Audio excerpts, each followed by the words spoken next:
Assalamualaikum warahmatullahi wabarakatuh. Perkenalkan, nama saya Yola Ramadhani, NPM 18052. Saya berasal dari Lokal B, Manajemen Fakultas Ekonomi Universitas Baitur Rahmah. Baiklah, di sini saya akan menjelaskan cara membuat latar belakang yang baik dan benar guna untuk menyelesaikan tugas metodologi penelitian. Sebelum kita masuk ke dalam isi latar belakang, kita harus mengetahui terlebih dahulu definisi dari latar belakang tersebut. Latar belakang ialah informasi yang tersusun secara sistematis berkenaan dengan fenomena dan masalah problematik yang menarik untuk diteliti. Pola alur latar belakang. Pola alur latar belakang ini berbentuk piramid terbalik yang isinya antara lain introduction, variabel Y yang terdiri dari definisi dan faktor-faktor yang mempengaruhi, variabel X yang terdiri dari pengantar, definisi, indikator, dan hubungan antara variabel X dengan variabel Y, fenomena atau masalah penelitian, kutip satu penelitian terdahulu, penutup, dan judul. Sebelum kita masuk atau menjelaskan satu persatu dari pola alur latar belakang ini, kita harus mengambil contoh untuk mempermudah kita menjelaskan ketujuh ini. Di sini saya akan mengambil contoh ialah menganalisis pengaruh rasio aktivasi, likuiditas, dan profitabilitas terhadap kinerja keuangan sektor pertambangan yang terdaftar di Bursa Efek Indonesia selama periode 2016 sampai 2019. Sebelum kita masuk ke dalam introduction, kita harus terlebih dahulu mengetahui mana yang variabel X dan mana variabel Y dan objek dari penelitian kita. Di sini variabel Y saya yaitu kinerja keuangan, sedangkan variabel X-nya yaitu rasio aktivasi, likuiditas, dan profitabilitas. Dalam penentuan variabel ini bukan secara sembarangan, tetapi ini sudah ada dan sudah ditentukan. Variabel Y ini adalah variabel terikat, yaitu variabel yang dipengaruhi. Sedangkan variabel X ini adalah variabel bebas, yaitu variabel yang mempengaruhi variabel lainnya.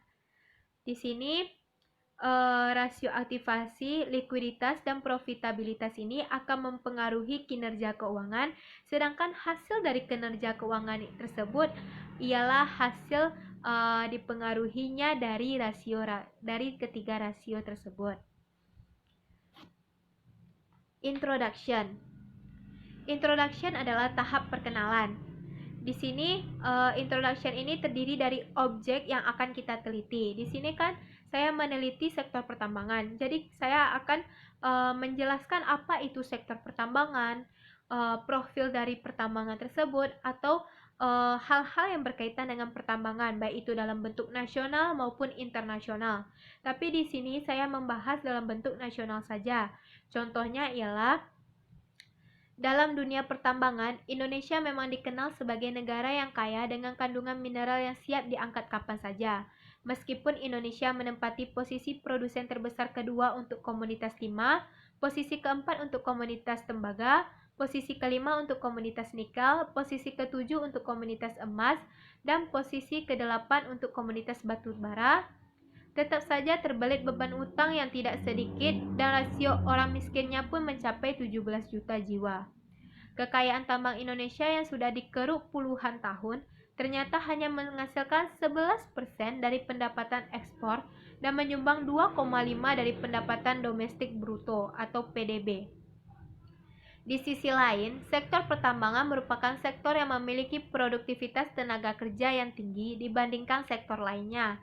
Namun demikian, sektor pertambangan dikhawatirkan akan menghadapi kesulitan dalam mempertahankan kelangsungannya dalam jangka panjang. Hal ini dikarenakan keuntungan makin lama makin menunjukkan penurunan. Oleh karena itu, perusahaan atau pihak manajemen keuangan harus bisa memahami kinerja keuangan dari sektor pertambangan tersebut. Itu ialah singkatan atau ringkasan dari introduction sektor pertambangan. Selanjutnya kita masuk ke dalam kinerja keuangan atau variabel Y-nya. Di variabel Y tadi kan terdiri dari definisi dan faktor-faktor yang mempengaruhinya. Dari situ saya akan menjelaskan satu persatu dari definisi dan faktor mempengaruhinya. Menurut Agnes Sauer, kinerja keuangan adalah penilaian kondisi keuangan yang menjadi prestasi perusahaan yang memerlukan analisis dengan beberapa tolak ukur, seperti rasio dan indeks, sehingga dua kata keuangan bisa terhubung antara satu dengan yang lainnya. Kinerja keuangan merupakan gambaran hasil ekonomi yang mampu diraih oleh perusahaan pada waktu tertentu melalui aktivitas-aktivitas perusahaan. Aktivitas-aktivitas ini dicatat dan dirangkum menjadi sebuah informasi yang dapat digunakan sebagai media untuk melaporkan keadaan dan posisi perusahaan pada pihak yang berkepentingan, terutama pada pihak kreditur, investor, dan manajemen perusahaan itu sendiri. Menurut Aminah Tuzarah 2010. Menurut Jumingan 2006, ada beberapa faktor yang mempengaruhi naik turun kinerja keuangan suatu perusahaan. Di antara lain yaitu rasio aktiva, likuiditas, dan profitabilitas.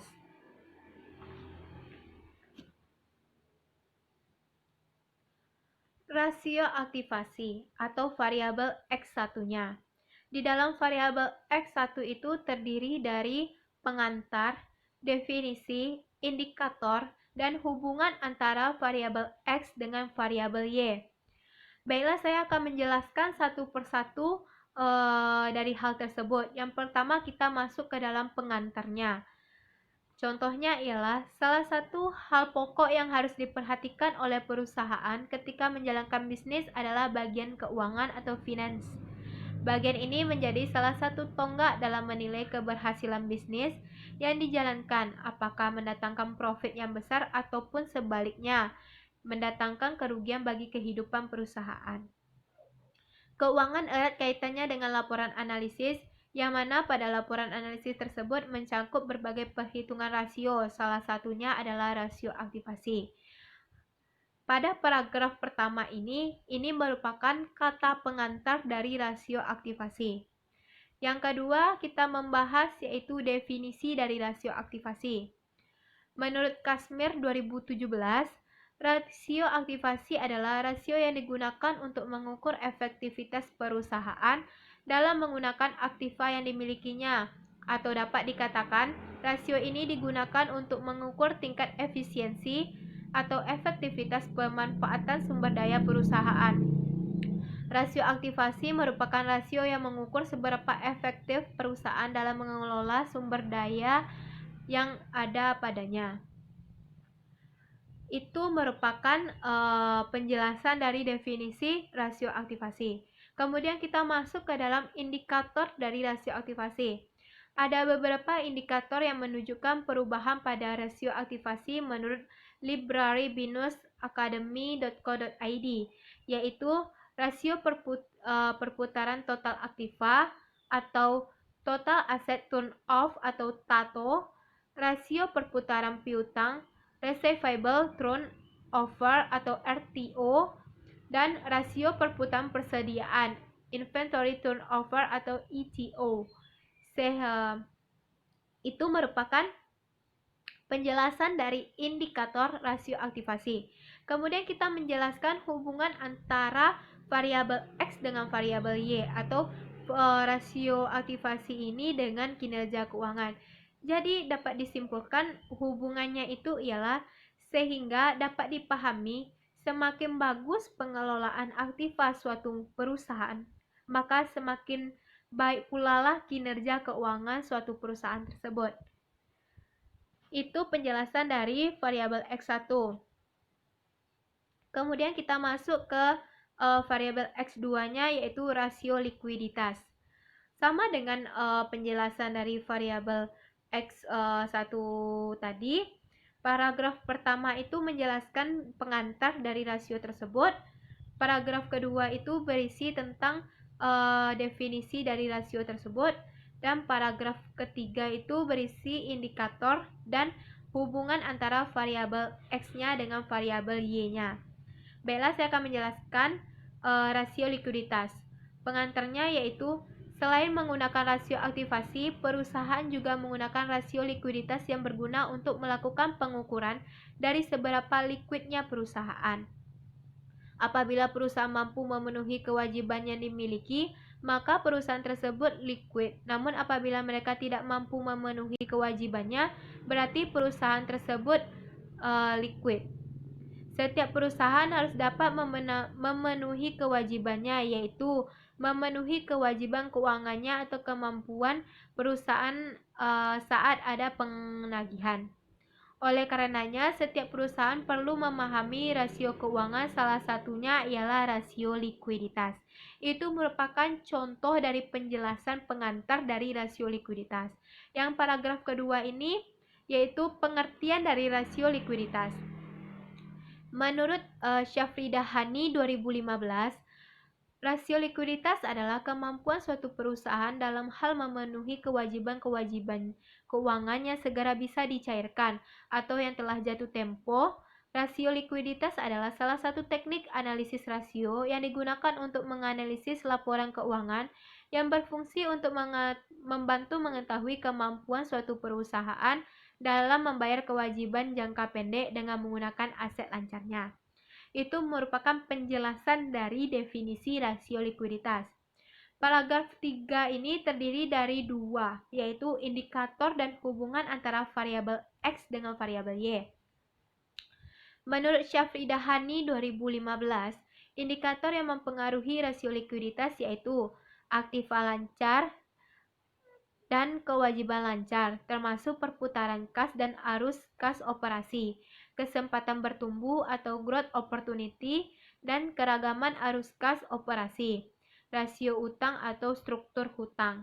Itu merupakan penjelasan dari indikator rasio likuiditas. Sedangkan hubungan antara variabel X dan variabel Y ini ialah hal ini menunjukkan jika perusahaan mampu memenuhi kewajibannya, maka kinerja keuangannya dalam keadaan sehat. Itu adalah penjelasan antara hubungan variabel rasio likuiditas ini atau X ini dengan kinerja keuangan atau variabel Y. Yang ketiga, kita masuk ke dalam rasio profitabilitas atau X3. Sama dengan penjelasan-penjelasan terdahulu, di rasio profitabilitas ini juga terdiri dari kata pengantar, definisi, indikator, dan hubungan antara variabel X dengan variabel Y. Paragraf 1 ini merupakan kata pengantar, yaitu rasio keuangan adalah alat yang digunakan oleh manajemen perusahaan dalam menilai keefektivitas kinerja perusahaan dalam satu periode. Rasio keuangan juga digunakan sebagai alat evaluasi untuk lebih meningkatkan kinerja perusahaan selanjutnya. Pada dasarnya, rasio keuangan terdiri dari 4 jenis, dan salah satunya ialah rasio profitabilitas. Itu merupakan penjelasan dari kata pengantar dari rasio profitabilitas tersebut. Sedangkan paragraf kedua itu terdiri dari pengertian. Menurut Harry 2016, rasio profitabilitas adalah rasio untuk mengukur kemampuan perusahaan dalam menghasilkan laba dari aktivitas normal bisnisnya. Rasio profitabilitas atau perbandingan untuk mengetahui kemampuan perusahaan untuk mendapatkan laba atau profit dari pendapatan earning terkait penjualan aset dan ekuitas berdasarkan dasar-dasar pengukuran tertentu. Itu merupakan penjelasan dari definisi rasio profitabilitas. Paragraf ketiga ini terdiri dari indikator dan hubungan antara variabel X dengan variabel Y. Contohnya, menurut Fahmi 2012, faktor yang mempengaruhi profitabilitas ialah struktur modal, ukuran perusahaan, likuiditas, dan perputaran modal kerja. Itu indikatornya. Sedangkan hubungan antara rasio profitabilitas terhadap kinerja keuangan ialah rasio profitabilitas suatu perusahaan besar maka akan menggambarkan kinerja keuangan yang baik. Itu adalah hubungan antara variabel X3-nya dengan variabel Y. Itu kita sudah menjelaskan apa itu latar belakang. latar belakang. Dan keempat, kita akan menjelaskan masalah atau fenomena masalah. Masalah atau fenomena masalah. Masalah itu ialah sesuatu hal yang harus kita atasi, harus kita cari penyelesaiannya. Sedangkan fenomena itu sesuatu yang dapat kita lihat, kita rasakan, dan bersifat fakta. Ini contoh dari laporan kinerja keuangan 2019 sektor pertambangan. Ini tabelnya. Dari tabel di atas dapat kita lihat bahwa PT Indika Energi Tbk harus mencatat penurunan laba yang cukup signifikan, yaitu 61% menjadi 40,5 juta US dollar. Pada periode tahun lalu, laba bersih mencapai US 103,8 juta US dollar. Sedangkan PT Bukit Asam mencatat penurunan laba bersih hingga 21,4 year on the year, menjadi 1,14 triliun rupiah. PT Kapuas Primakol mencatatkan laba mencapai 42,13 miliar, naik 3,35% secara tahunan. PT Bumi Resource Mineral mencetak laba bersih sebesar 86.650 US dollar pada periode yang sama tahun lalu. BRMS mencetak keuntungan 4,68 juta US dollar. Dari mana saya mendapatkan masalah atau tabel atau fenomena masalah tersebut? Fenomena masalah tersebut bisa kita cari lewat berita atau searching di Google atau website-website lainnya, dan juga bisa kita lihat di jurnal terdahulu. Cara melihat di jurnal terdahulu, kita lihat pada bagian dari dari manfaat penelitian, yaitu di sana atau dari saran penelitian terdahulu. Contohnya saja di penelitian terdahulu sudah membahas hubungan kinerja keuangan dengan modal. Terus mereka memberikan saran untuk penelitian selanjutnya hendaknya bisa meneliti tentang rasio-rasio keuangan dalam mempengaruhi kinerja keuangan. Dan di dalam jurnal tersebut kita tidak boleh plagiat atau meniru jurnal-jurnal terdahulu. Yang boleh sama dalam jurnal terdahulu cuma variabel Y-nya. Sedangkan variabel X-nya itu harus berbeda. Kalau tetap sama, kita akan disebut plagiat oleh penulis tersebut. Di sini saya mendapatkan fenomena masalah atau masalah ini. Saya menggunakan dua, yaitu searching di Google dan juga mengambil dalam jurnal terdahulu. Faktor pendukung terjadinya fenomena masalah tersebut. Faktor pendukung terjadinya fenomena masalah tersebut juga bisa kita ambil pada bisa kita lihat di Google atau searching di web-web lainnya, atau bisa juga kita lihat di buku. Contohnya saja saya ini mencarinya dalam buku Jumingan. Di dalam buku Jumingan ini, faktor yang menyebabkan naik turunnya kinerja keuangan itu ialah rasio aktivasi, likuiditas, dan profitabilitas. Makanya di situ saya ambil judulnya atau variabel X-nya, yaitu dari faktor dari buku Jumingan tersebut. Faktor-faktor ini juga kita lihat pendukungnya. Kita jelaskan rasio aktivitas itu apa, rasio profitabilitas itu apa, rasio likuiditas itu apa. Apakah ini masuk dengan kinerja keuangan, apa mempengaruhi kinerja keuangan tersebut atau tidak. Ternyata menurut Jumingan itu termasuk faktor rasio aktivasi, likuiditas, dan profitabilitas itu akan mempengaruhi naik turunnya kinerja keuangan.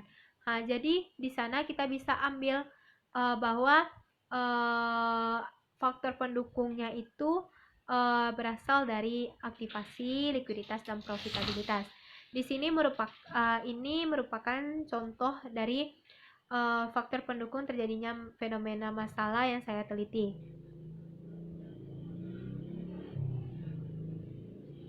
Penelitian terdahulu.